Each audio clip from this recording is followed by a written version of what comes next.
How's it going, everybody? Good. How's it going? Should have people joining right now. Amazing. We're already up to 83 people. Really Mike good. Adams is a popular man. Yeah. Both are. Both are. There, Terry Rowles is Phil on. Cheatham, you mean? Awesome. So what I'm gonna do, I'm gonna go through a little live demo of the app. Just this new feature that we came out with today called our mode. So Okay. see that I'm sharing my screen right now. And if I just hit the plus sign, you'll be able to see that there's this monitor mode. What this is going to allow me to do, I can record a swing for myself. I could also do this for my students. And this is essentially going to turn your phone into a little like launch monitor experience where you can be completely hands-free. You'll make a swing and it'll track that swing and you'll be able to get the data shortly after. You're going to need a tripod for this. You're going to use the face-on camera and it'll tell you exactly. Move to your right. I'm just going to adjust the brightness here. No player detected. Move into the camera frame. It's going to talk to you. Player detected. Swing when ready. And once it detects you, you can make that swing. Swing detected. From there, it's going to replay the swing. And then it's going to analyze and give us a couple numbers to look at. Pure. So you can see here. No player detected. Move into the camera frame. Say I'm between 15 and 23 degrees. Move to your right. I could go ahead and just hit another one. Move to your right. Player detected. Swing when ready. Swing detected. So it'll analyze another one. So completely hands-free, really easy to use. It's going to be a great feedback tool for our students in the lesson. It's also going to be an amazing tool for our players. Move to your right. When they're off on their own practicing at the range. So just wanted to show Move to your right. It came out today. So make sure that you play around with it and move to your right. All right, I'm going to hand it over to Mike and Terry. They don't need any introductions. They're going to be talking today a little bit to us on how to use Sportsbox, addressing the path, being able to make sure that we're really utilizing it to the best ability. So Terry, Mike, I'm going to hand it off to you guys. Thanks, Ryan. Thanks, Ryan.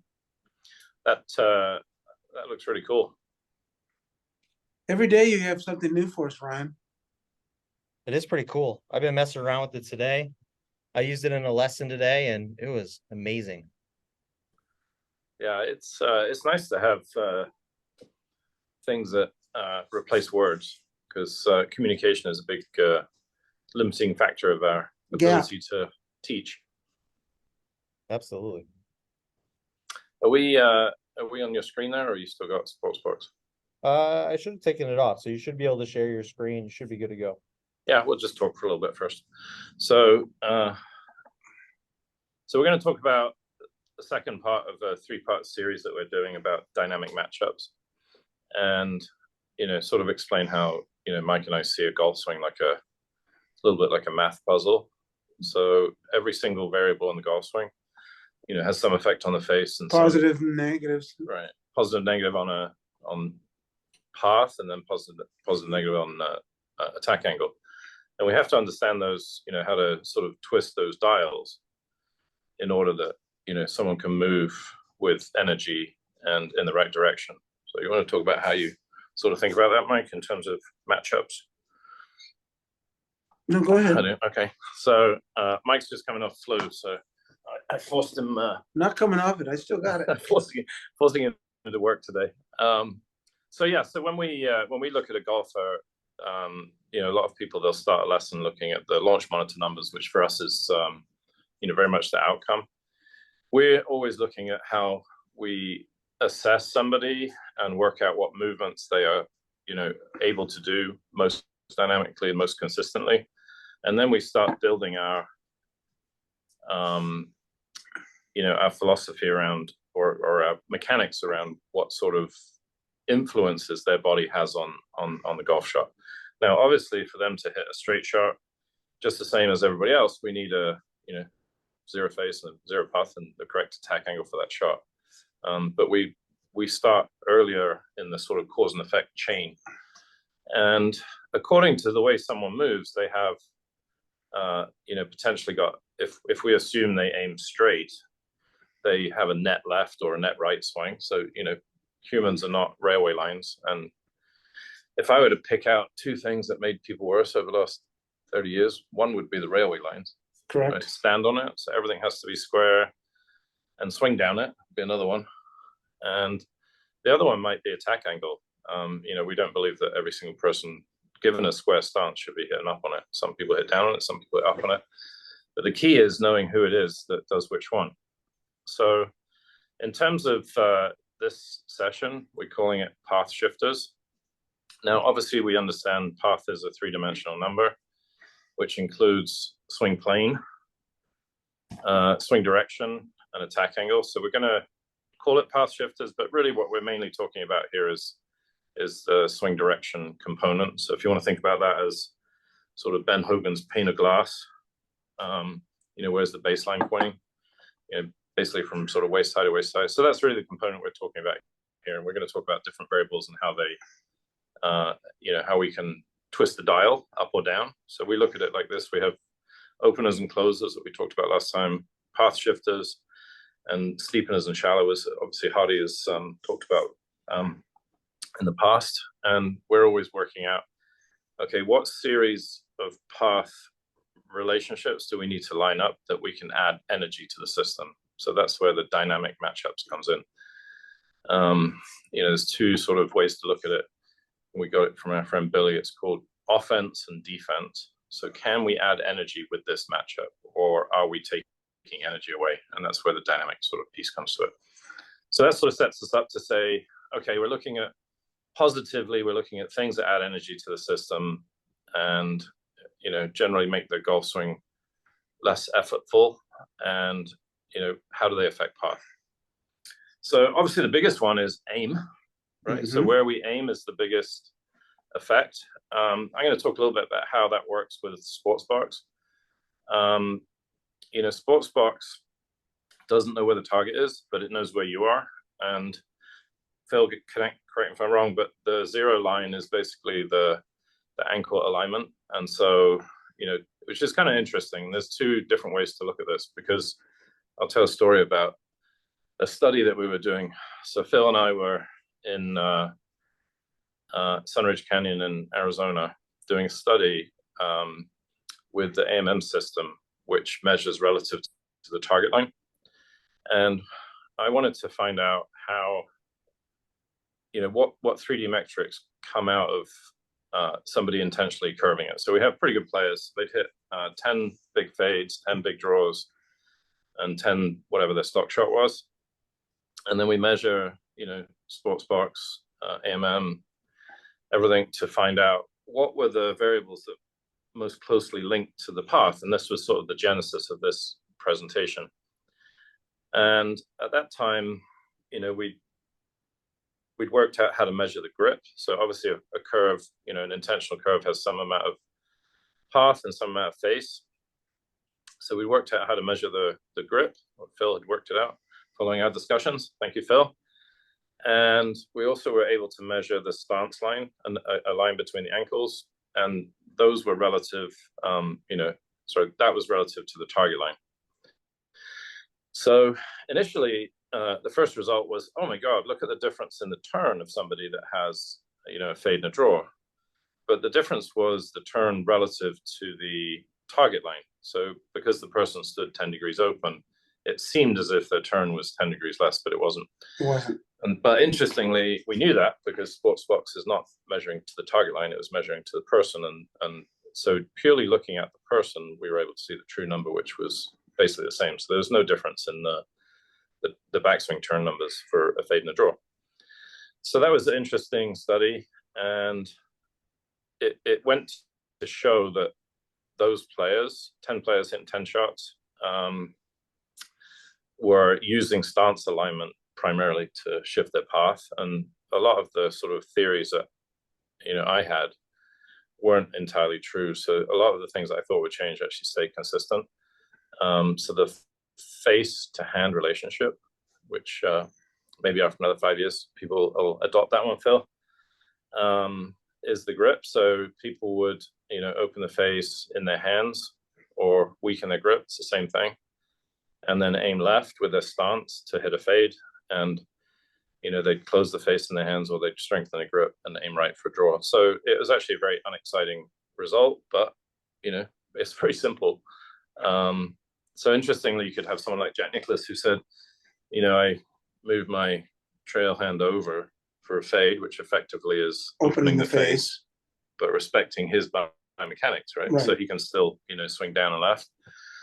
And then he would aim right and close the face, but keep his hand in the same place for the draw, which, the way we understand the way the body works relative to your trail hand grip is actually like a really, really genius solution that, now that we understand hand to face, we understand.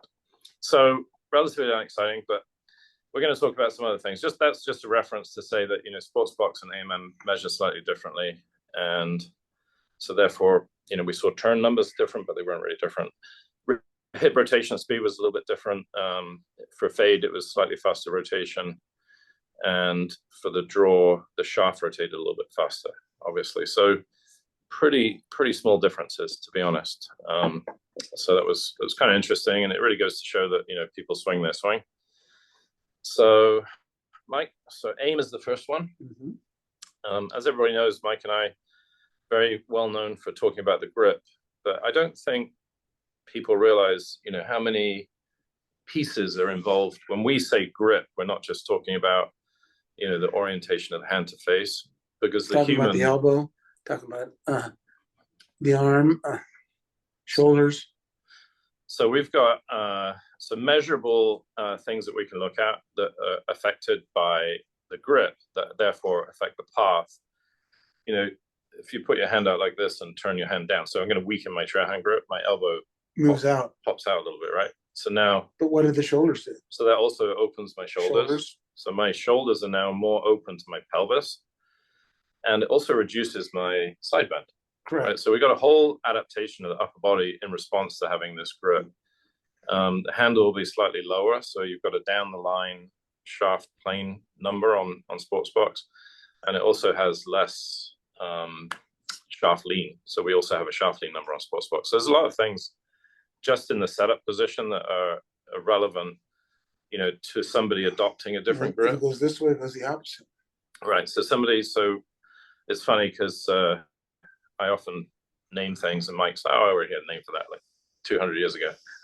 So I said, you could be a K or a T, right? So if you're a weaker grip player, so you're going to have a slightly more open chest, but you're going to have less side bend at address. So if you look at the range of side bend, I think it goes, I haven't got it on the top of my head, but somewhere between 11 and 18 degrees. So the people that are 11 are going to be more likely path left players.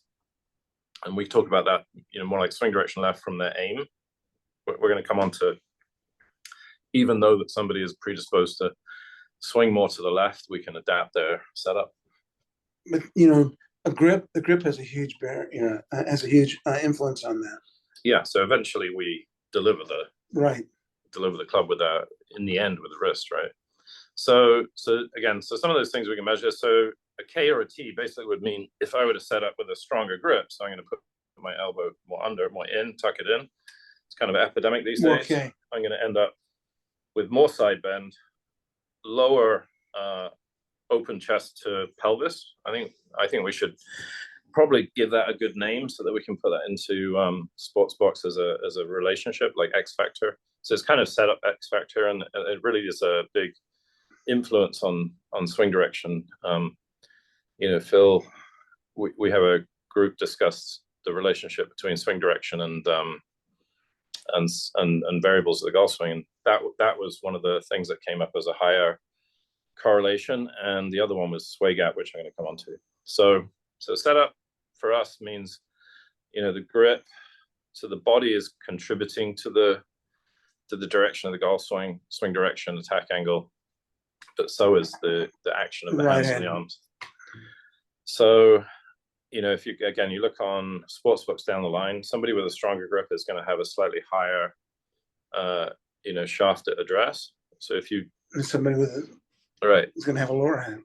and so when you look forward into the downswing, the lead arm is going to be a little bit more off the body because this elbow has to come more in front of the hip. Trail arm's more connected, lead arm's off the body. So that then enables us to have space for this to move into in the downswing. So stronger or undergrip golfers are going to have slightly higher shaft plane at address. And so that all is feeding into, slightly more rightward net swing direction. Some of the players that would be like that, Dustin Johnson, John Rahm, Zach Johnson, Xander Schauffele, JT, Lee Trevino, Justin Thomas. Adam Scott, very subtle. But, so there's plenty. We're going to have a look at some swings in a second here. John Rahm, right. So let's maybe look at some swings. I'll share the screen here. Maybe take a look at some of the setup variables.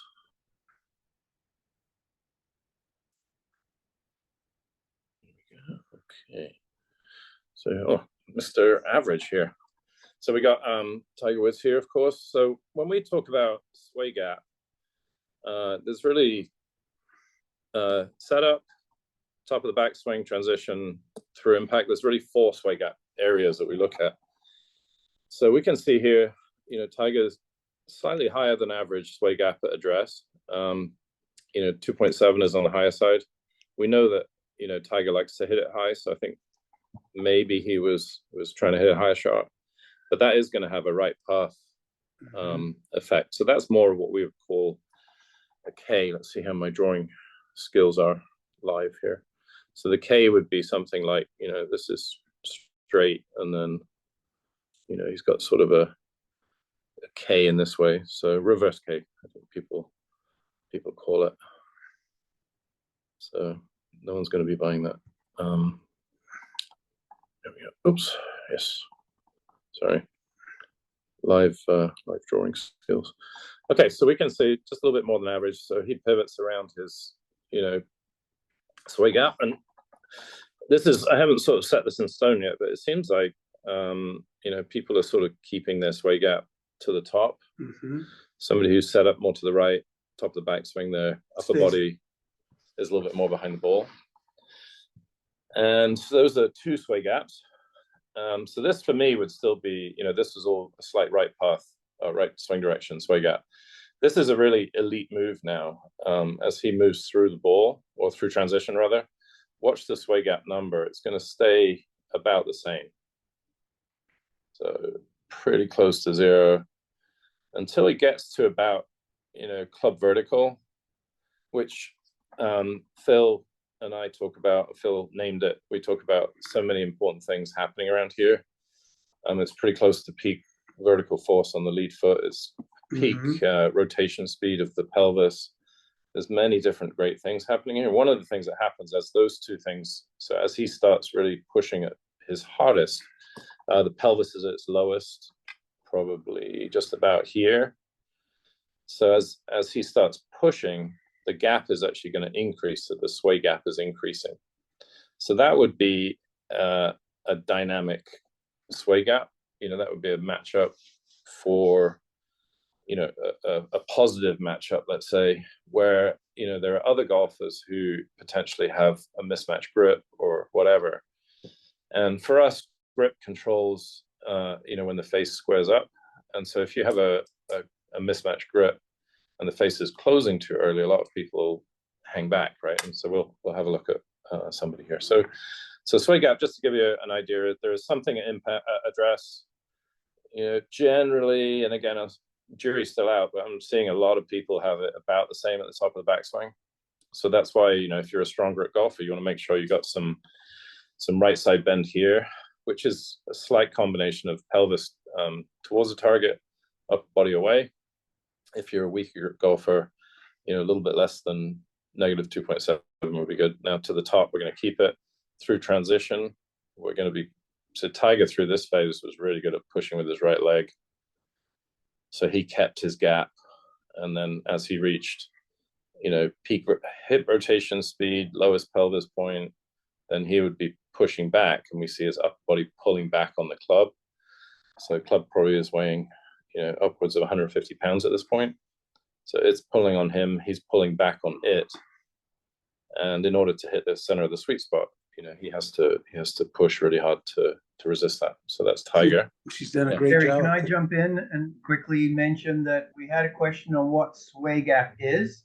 And since you've got 112 people out there, I guarantee there's a lot of people that don't know what sway gap actually is. So it is a very simple number. It is the difference between the sway number of the pelvis and the thorax. On Sportsbox, we zero out sway address. So when the club starts to move, you can see the green 0. So that means that is the moment in the swing when the club starts moving. So his upper body as a net, I haven't got it on there, is 2.8 inches to the trail side. So that's a negative number. Terry, I don't think we do now. We fixed that so that we didn't zero it out at The pelvis sway? Oh, I'm sorry, the pelvis Yeah. sway, yeah, but the sway gap, no, I apologize. No, that's good. This is great, Phil. This is perfect. So negative 2.8 means that he's tilted somewhat right of his.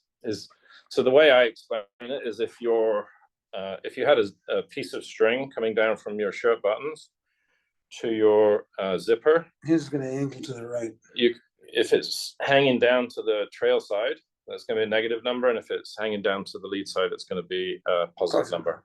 And so we can see pretty clearly that he's tilted to the right. We know what that means. It means it's so the center of his chest relative to the center of his pelvis, from the front on view is 2.8 inches difference at that point. So yes, thanks, Phil. That is excellent to have that addressed, because now I'm starting to see top of the backswing 3.2. So for Mike and I, that would suggest to us that would be, as a single variable, a rightward Right swing direction variable.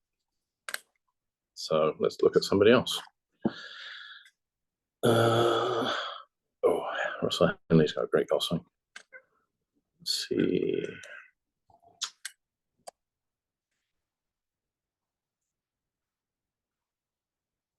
Here we go. Oh, here's a great swing. Ludwig Aberg, thanks to his coach. He sent me this swing the other day. Hans Larsen. So we can see it address 2.5. It's got a decent amount of lean address. Top of the backswing, he's actually closed the gap.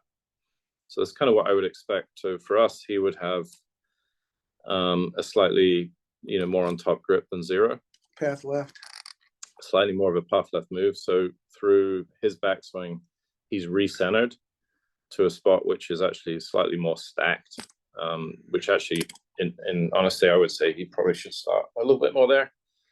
But, what am I to say? He's the next coming. So as he moves through transition, similar idea. He's going to stay pretty much the same number. So 2.1. So he's just moved 0.2 inches right around here. So where the left arm is just before parallel is where we see the pelvis at its lowest. And then we're going to start to see the lead leg pushing and the gap is increasing. So here's an interesting one in terms of sway gap, just in terms of, his lower body has moved a decent amount to the right. We'd call him a rear post. Mm-hmm. And his, so he'd be very stacked, right? So he'd be slightly more of a left path type player as a net. That's it. So that's sway gap. I already covered that, somewhat in previous events. So that has a big effect. And, I just wanted to add that there's different moments. Are we back on the screen there, Phil? I can't see anything. All I got is Yes, you are. Anyway, so that would be 4 points in the swing that are relative. So we've got address, how the body stacks up at the top, how the person moves through transition. So undynamic sway gap, Mike. So we would have somebody mismatched maybe at address. I don't know, let's say, well, let's talk about some of the other things. So let's talk about range of motion. It's a big deal. So, Phil has been measuring dynamic range of motion on AMM and Sportsbox for many years.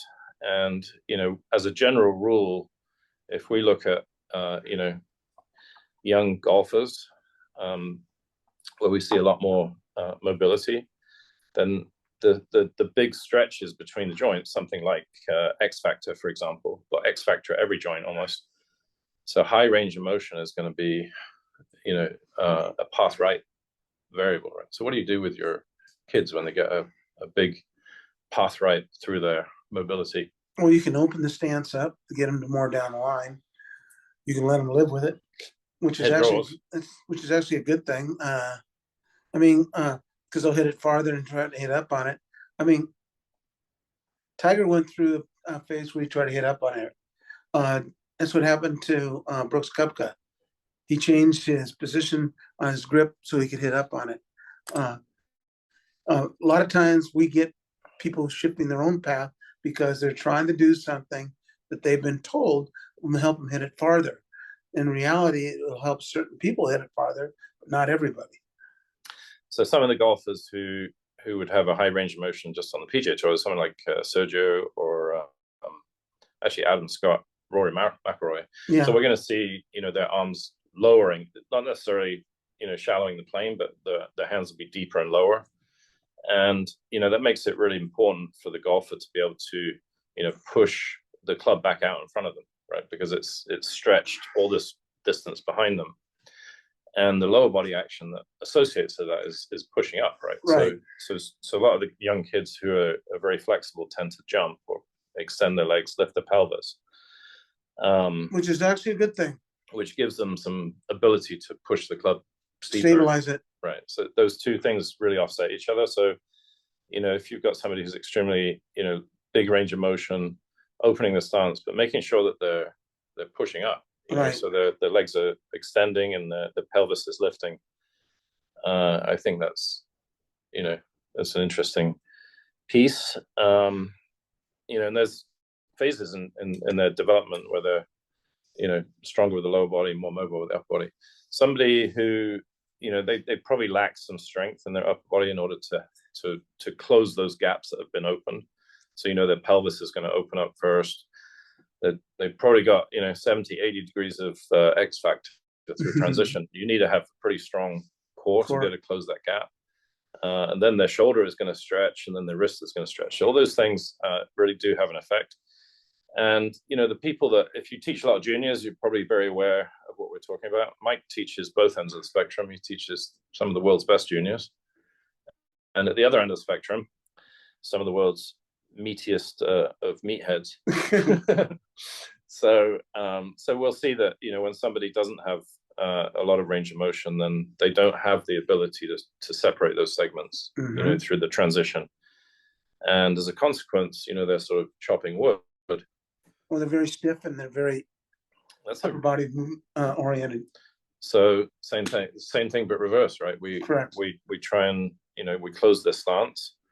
We try to buy them flexibility and motion, where the others were trying to tighten them. Right, and lessons are like this, right? That you're trying to work out what the person wants. How long have you got their attention for? What's their goals, all the rest of it. People look at that and say that's a compensation. Can't you make 10 swing changes to accommodate the same thing? But the whole thing is that everything we do is a compensation somewhat.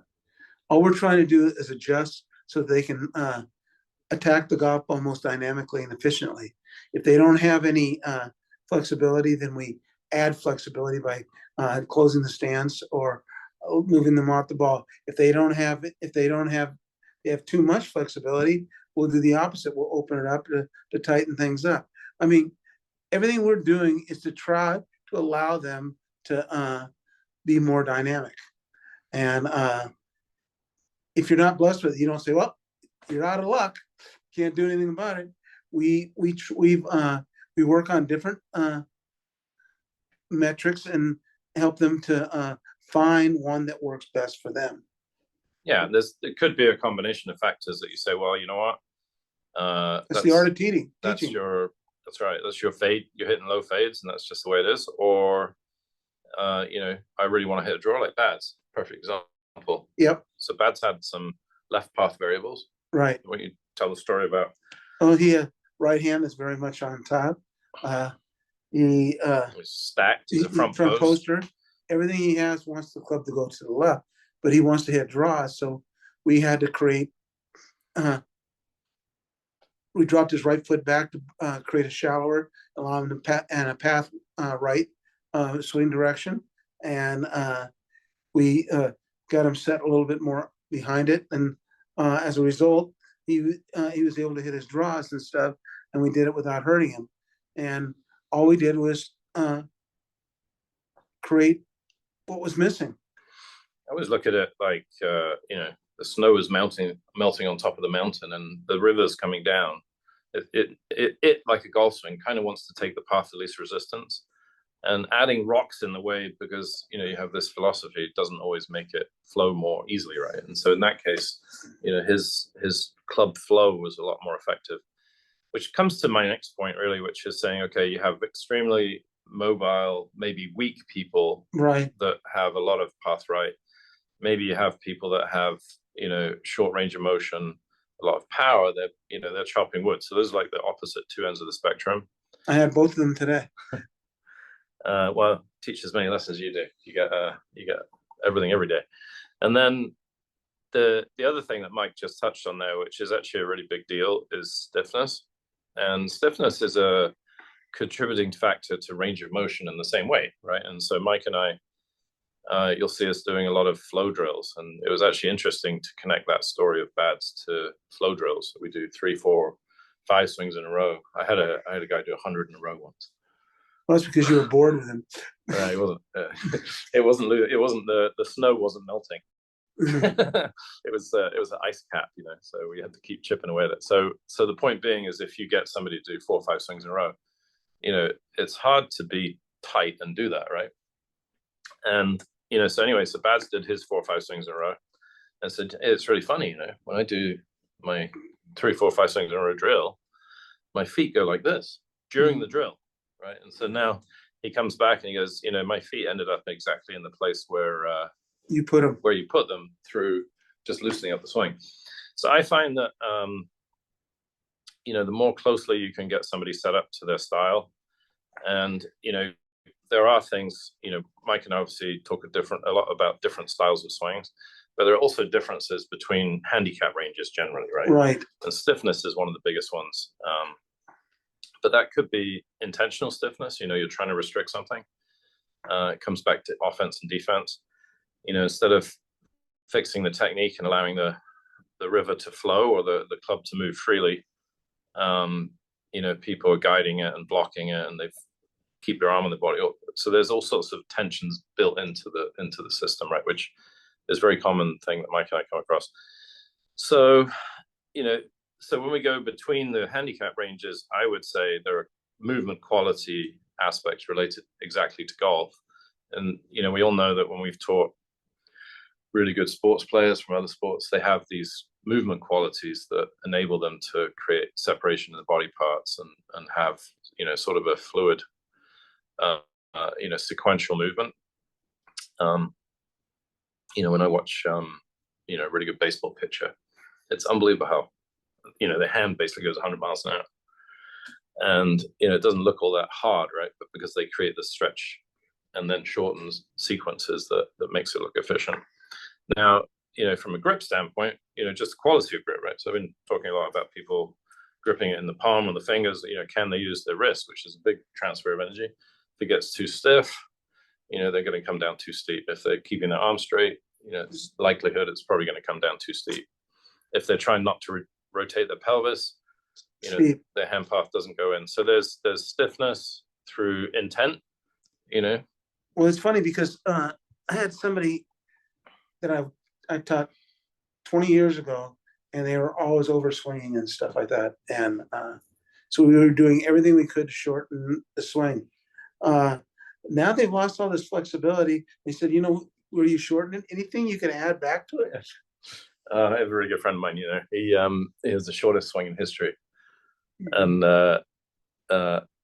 so he hurt his back, and so it's probably about, maybe gets the left arm parallel.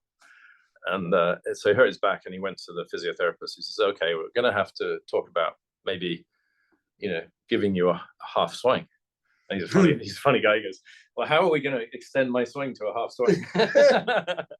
So, you know, so there I would make sure, you know, he had some wrist mobility, elbow softness, but all of those things actually help hand path depth, which is a big contributing factor. So, you know, allowing people to turn, you know, especially for us when we look at the lower body type players like Bads. Yeah, let the left heel come off the ground, let the knee collapse in.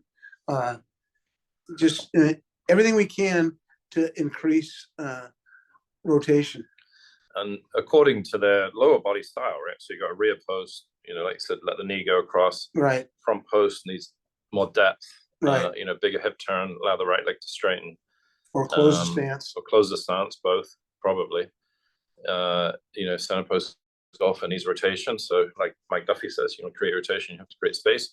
So all of these things are helping this person to gain, you know, time and space to enable the hand path to go back.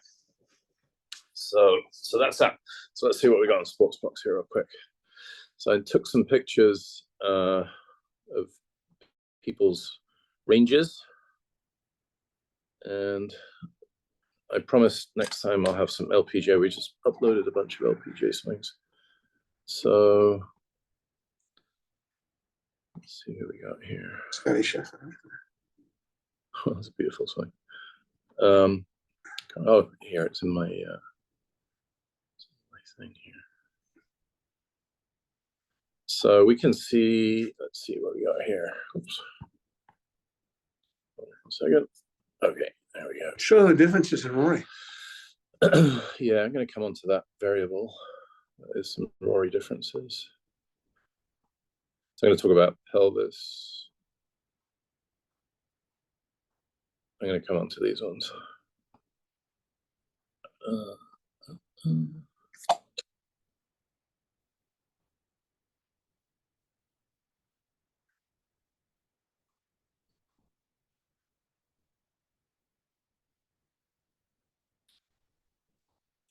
Sorry, lost it. Oh, it's in there somewhere. Maybe you can ask a question, Ryan. I've got it somewhere here. All right, I can just bring one up. Doesn't matter. How tall is Hideki? So one question here, Terry. Does a strong grip player in a K position require a certain ball position and stance width? Excellent question. Yes. That's two questions. Ball position, yes. Stance width, no. Yes, so we generally will move the ball, you know, about an inch further forward for a stronger. As a single variable, the grip will affect the ball position moving up. And you know, the stance width is a tool. You know, if you make a stance wider, you make someone move more side to side. So we have to equate that with the other variables in the golf swing. Mm-hmm. So how do you decide stance width? What's your process? Well, I start off with what I call what is neutral for the person. Mm-hmm. And if I want to add lateral to it, I widen it. If I want to take lateral out, I narrow it. If I want to buy them more turn, I close it. If I want to reduce their turn, I open it. I mean, this flip flare, if I want the left leg to lock sooner, I square the left foot out more. Want the left leg to lock up later, I flare the left foot out more. Still struggling here. Hold on one second. Let me get rid of some of these. So we're going to look at John Rahm here. So we can look at pelvis, chest, and X factor. So this would be a pretty good indicator of, you know, spine mobility, let's say. And so we can see top of the backswing, you know, John is 45 degrees, which is definitely on the lower side. I mean, obviously he's got a low amount of rotation anyway. So that would be, you know, that would contribute to slightly more of a fade path. There's a very strong grip golfer here, just randomly. This is Brendan Steele. So we can see, let me see here, add in some variables. So sway gap. So we can see, let's see here. So click on there, address. So 2.7 sway gap. Handle high and forward, that's a good matchup. So he actually moves a little bit further away. So my theory is not perfect, but I think he probably would need a little bit more sway gap at address. I mean, he was the same as Tiger and has a significantly stronger grip. And then, you know, so through transition, so let's see what kind of X factor. So he's got a really pretty big X factor, I would say. But I'd say, you know, these guys are usually got some elite rotation component through the hips or spine. So that's pretty common, you know, with the driver for these guys. And then his sway gap is going to increase through the ball. So that's sort of, I would use X factor as a interesting variable. So that would be 65 versus John Rahm's 45. So it's, you know, even within the best players, there's a big range difference, and you have to know how to accommodate that. Right, we're going to talk about grip. And again, like our trail arm test. So again, for us, we're not just teaching grip, we're teaching, you know, body positions, chest alignment, handle position. But now when we move into the backswing, we're also associating, you know, whether you're a shoulder extender or an arm rotator, club rotator. Right. This would be an under grip, and Right. this would be more of a cover grip. The effect is, you know, if you put your hands out in front of you and just swing your arms to the right, you know, some people are going to do this, which means, you know, this elbow is kind of in the way. So the lead arm rotates out. So the And hand over it, path. yeah. So as this person swings back, their hands are more, you know, sort of in front of their left chest versus, you know, someone like Rory or Russell Henley used to swing it like a lot. They're pulling their hands in more. So their hand path is a little bit deeper. And what's interesting is how that then affects the, you know, the delivery of the club. You want to talk a little bit about the path effect of those like two styles? Well, the under grip, the elbow tucks, so the club lays down and it shallows it, where the cover grip and the elbow is actually steepening the shaft, and path is going more left, where the under is more to the right, where the cover is going more to the left. I mean, anytime the elbow gets out, it's pushing down and left. Anytime the elbow gets in, it's pushing up and right. So that comes all the way from the pivot though, right? So Correct. if I'm going to, you know, throw a discus, for example, I'm sort of going to lean into it, you know, then pivot slightly differently. My elbow is going to be behind and I'm releasing effectively the head of the club, but the discus out in front of me, versus somebody who, you know, planning on skimming a stone where the hand is staying more under, you know, they're side bending more, elbows more out in front. A lot more penetration. This forces the head to go back and the arms extend out. Right.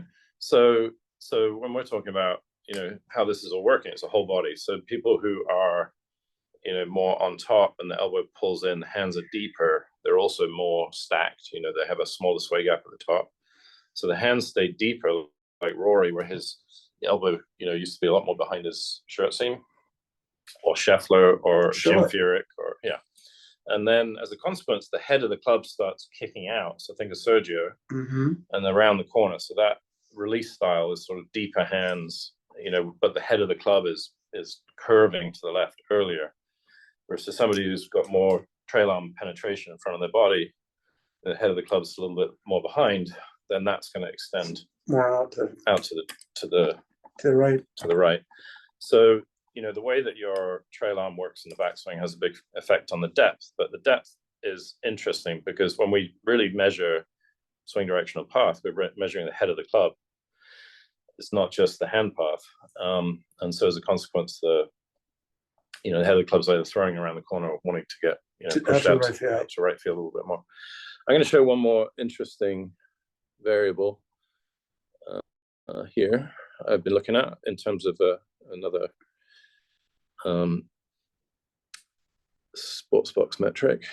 Yeah, Terry, we do have a few questions too. So in the end, if you can leave a little bit of time. I'm gonna show one thing here, Phil, which is kind of cool. So something you can look at in your players is these numbers. So take a look at so this comes from me looking at AMM Grassville. It was very interesting to see in the pelvis rotation graph where, the pelvis side bend went through 0. You could also see the pelvis rotation either before or after that. And that would show a pretty clear indication of the type of swing direction that player has. Now, for us with Sportsbox, that's not the end of the story, but it does show dynamically what kind of motion that person has. So, for example, Justin Thomas here, his pelvis is closed 3.5 degrees when his pelvis side bend gets to 0. Luke Donald, slightly closed when his pelvis gets to 0. Tommy Fleetwood, significantly closed. So these would be, interestingly, open with an iron. These would be, draw variables, let's say, or right swing direction variables. Hideki Matsuyama is more open when his pelvis side bend gets to 0, so slightly more of a fade bias component. It's not the final story, but it's pretty good. This was one of the pictures I wanted to show. Address Rory, his one of his ball striking peaks had a pretty open chest to pelvis relationship, so 10 degrees difference there with a 3-wood. This is Corey Connors, stronger grip player, who has only 7 degrees difference with a driver. So there's some, Cantley, you can see his trail hand there is a little bit stronger. So what's that? It's 5.5 degrees difference. Here we go. So that's an interesting number. Any final thoughts, Mike, if we want to let people ask some questions? Let's answer some questions.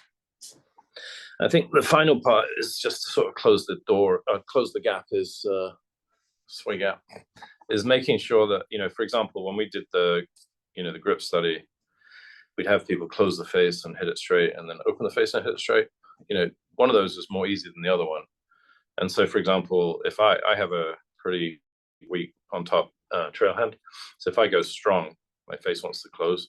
So my upper body gets left behind. It never goes to the left. So that would be an undynamic matchup. I can play golf like that, but you can't play good golf. Exactly. So I'm having to really manage, high CPUs of, putting it together CPUs. So those are the, I don't think it came across that much today, but we really are big on making sure that people are, using the matchups that, add energy. So that's why, for example, closing the stance instead of hanging back is a much better way of going about it. So that's it. Phil. Yeah, Ryan, you want to handle questions or shall I do it? Yeah, I got it for you. All right. So we got a question from a coach here. Using Tiger as an example, would his sway gap lessen with an iron versus the driver, maybe closer to 0 inches at address? No, I have his iron from that day also, and it was about two inches. I actually think that's a tiny bit bigger, maybe than he needed, but he's Tiger. Who's the question? But someone said to me once, if Tiger Woods is your model, then what do you do if Tiger Woods comes for a lesson? So I would say, in my opinion, he probably is leaning back a little bit too much, and in the interests of hitting it high, which is what he wanted, this is not the way to do it, because he'd probably drag the handle to move the bottom of the swing further forward. So it's actually counterproductive. And kind of piggybacking off of that one, how much does sway gap vary from club to club? Not a ton. It's more a product of the person, to be honest. I think, we saw, I would say, Aberg potentially have too much and then back into less. Scheffler does the same thing. I think he has a pretty large sway gap address, but then he has the most movement of his chest towards the target. So he's sort of fixing on the fly. I mean, all these players have got adaptations. I think there is a difference, probably nature and nurture with the driver, but generally speaking, it is pretty consistent across the bag for most people. Cool. All right, let's see. But you remember the two things I said have made people worse more than most is attack angle and railway lines. So a lot of people are leaning too much to the right with the driver, potentially more than they need to, because we would prefer them to use pushing into the ground and a dynamic side bend pulling back on the club through impact to be the source of loft versus, just staying behind the ball. There is really no such thing as staying behind the ball because Phil has 100% metric where all tour players that he's measured, their upper body and lower body are moving positively towards the target through transition. Yeah. Another question here. Who are some professionals who are not flexible, and what are they doing to improve their dynamics? A lot of them are on the senior tour. That's right. What does that mean, dynamics? I don't know what that means. I think I would say, what you're seeing out there are, we would close their stance to give them, more time and space in the backswing. Things like allowing the left elbow to bend, making sure that they have permission to use their wrists. Right. I need to make a social media post about this, but like the lead hand grip, for example, if I were to have 20 degrees of extension at address, then, it's going to flatten a little bit and extend back to the top of the backswing, maybe 18, 16, something in there. So it's about the same as where it started. So all these guys that are, flexing the left wrist like this, they're actually restricting range of motion. And, this is more range of motion, but it's got epidemic proportion right now. Well, you have one or two players play really well from this position, so everybody thinks that they need to be there. So I would say I would definitely give people permission to extend their wrist back to where it started. Flex the elbow, close the stance. If you take your pelvis and thorax, even if you haven't got a ton of X factor, you can still potentially, straighten the trail knee, move the lead knee, lift the left heel to accommodate more rotation. And then you add on to that some, thickness of chest. My man Mike here is suffering with flu, so I'm doing all the talking. So Mike has always talked about like a JB Holmes type body where, he turns his chest out of the way early. Right. Creates rim. To give his arm space to swing into. So because he's an under golfer and it allows him to get where he needs to be. I can't think of a stiff. Who's got the shorter swings these days? Other See, than Rom. Can't get Rom. We're talking about elite athletes. Yeah, that's right. These guys aren't stiff. That's right. Well, I think what you find is they usually have a superpower joint. They'll have a extreme spine rotation or pelvis rotation or hip rotation, whatever it is. They've got something somewhere, or shoulder, or so. All right, another question here. Let's go. Would lift shift the path more to the left for a right-handed player? Does an earlier Yes. sway gap? Yeah, because it has an effect on the quantity of sway. So sway would be a big right path shifter, where rotation and lift would be more left path shifter. So the thing about it is throwing. We take a really big step. Let's say I don't take a step and I throw, ball goes on the ground. I can use my step to tilt my throw angle higher and more out to the right. Obviously, I don't know anything about throwing. I'm English, but it's actually correct. But so the longer you sway for, the more the path's going to go to the right, and that would be true of what we would call a rear post golf for somebody who moves more to the trail side. It is a right path variable where somebody is moving to the front early, haven't got a lot of lateral. It's more of a left path. And they have more lift. So the combination of the lift, lack of lateral on the lift, definitely is going to create more of a left swing direction. So that's why, Mike said, people think, when we talk about front post, somebody goes to the left side early, that we're saying, they're hitting down on it more because of their front post. That's not true. They're hitting down on it more because they don't have the shallower of the lateral pelvis rotation. Mm-hmm. And if you combine that, with a weaker grip like Bads or Scotty Scheffler, that's why Scotty jumps. It's a gigantic shallower for him. So it means he can throw the club.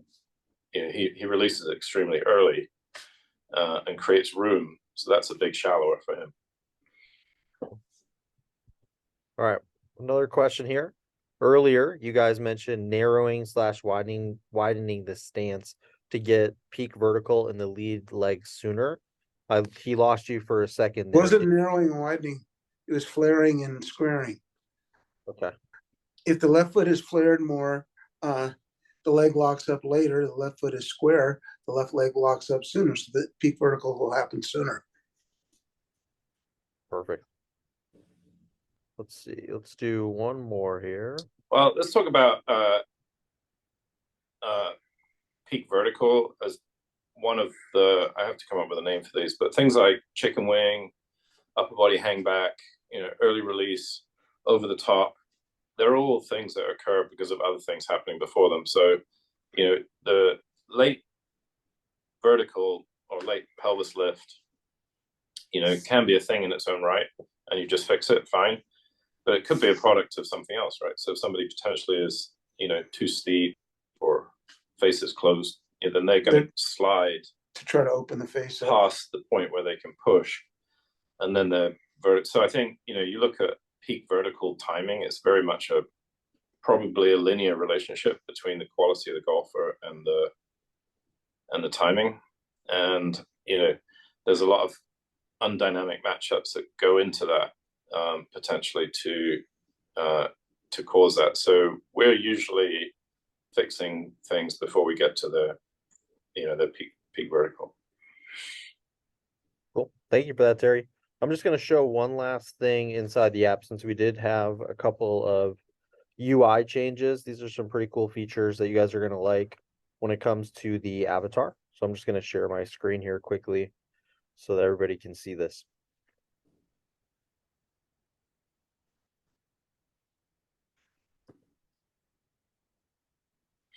So you're going to see some improvements when it came to the avatar here. You can move the avatar to any angle that you want now. So if you just take one finger and kind of just move it side to side, you have that. You could also zoom out. If you just have your two fingers on there, you can zoom in, zoom out. You can also move the avatar on the screen. So a few more options when it comes to just moving the avatar, showing those different viewpoints to help communicate to a student, as well as if you go to the visuals, you're going to see a few new visual here under the body angles. So I have one for shaft plane turned on. If we go and we look at this from down the line, and you go and look at setup, you can see that shaft plane. If I go and pull up the other ones, you can see there's a shoulder plane and then also a vertical plane that was added as well. Super So, cool. a couple there for you guys. Amazing. Well, I appreciate your guys' time. Terry, Mike, always great being able to learn from you guys. I appreciate you, sharing your guys' knowledge and expertise with our coaches. It's always helpful for them to, be able to learn how to use the app a little bit more, apply this to their teaching. So thank you guys so much for taking the time out of your guys' busy schedule and sharing this great information with us. You guys do an incredible job of adding things for us to become better teachers. Better every thanks, day. guys. Yeah. Been fun again, as usual. Thank you, everybody, for joining. And we'll have another webinar here in a couple weeks. Looking forward to it. Steepness and shallows. All right, bye, everybody. Let us know if you want more metrics or videos or whatever we can do, what we can do better. You got it. Thank you. Have Thanks. a good evening, everyone. Merry Christmas, everybody. Yeah. Merry Christmas.